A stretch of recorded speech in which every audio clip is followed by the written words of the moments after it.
Nous avons évoqué il y a peu la possibilité d'une forte dépréciation de l'euro. La devise européenne aura certes des difficultés à franchir le seuil symbolique des 1,20$ pour 1 euro. Mais passé ce seuil, le mouvement pourrait porter l'euro bien en deçà de ce niveau. C'est ce que prédit notamment Goldman Sachs à l'horizon 2017.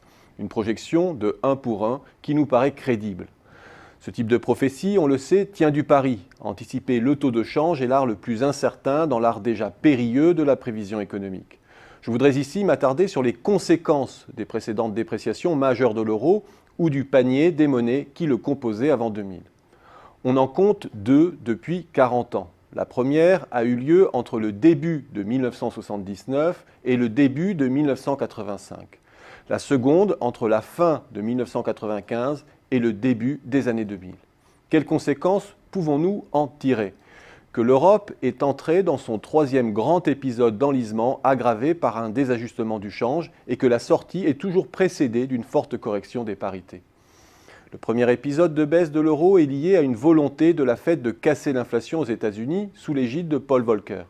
Ce dernier porte le taux d'intérêt directeur des États-Unis de 11 en 1979 à 20% en juin 1981. L'épisode prendra fin avec les accords du Plaza. L'inflation sera vaincue au prix d'une lourde récession et les États-Unis connaissent alors une longue phase de reprise sur fond de détente des taux d'intérêt qui accompagnera le reflux du dollar. Mais la résolution de la crise par les États-Unis aura de lourds effets collatéraux pour l'Europe qui subira le triple choc de la hausse du pétrole, de celui des taux d'intérêt et de celui du dollar. Un environnement qui la piège dans une stagflation prolongée. Elle ne se replacera vraiment dans le sillage de la reprise américaine qu'en 1986-1987, sous l'effet d'une réappréciation des devises européennes et de la décrue des prix du pétrole après 1985.